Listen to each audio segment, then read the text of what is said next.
قيام الليل مطلب أساسي للدعاة.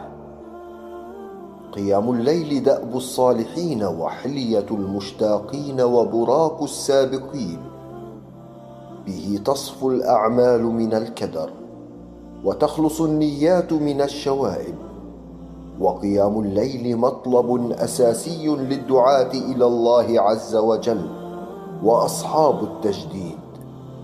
فهذا حبيبنا الأعظم صلى الله عليه وآله وسلم يأمره الله بقيام الليل بعد أن أمره بالقيام بالنذارة، فقال له في سورة المدثر: يا أيها المدثر قم فأنذر.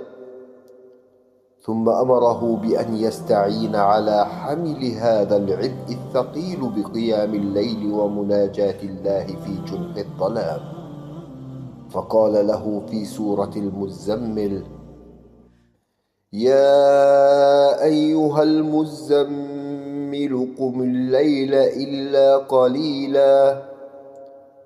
ولم يختص ذلك بصاحب الدعوة والتجديد، بل هو واجب كل من سار على نهج النبوة ودعا إلى الله. فها هم أصحاب محمد صلى الله عليه وآله وسلم كانوا يقومون الليل.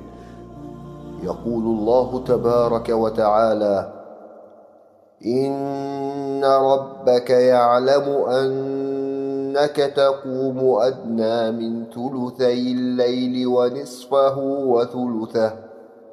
وثلثه وطائفة من الذين معك.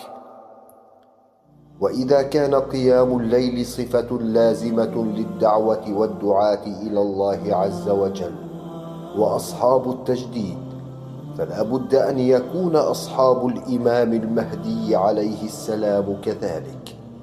ولذلك وصفتهم الآثار بأنهم رهبان بالليل أسد بالنهار. فنسأل الله عز وجل أن يوفقنا لما يحبه ويرضاه، وأن يجعلنا من أنصار الإمام المهدي عليه السلام.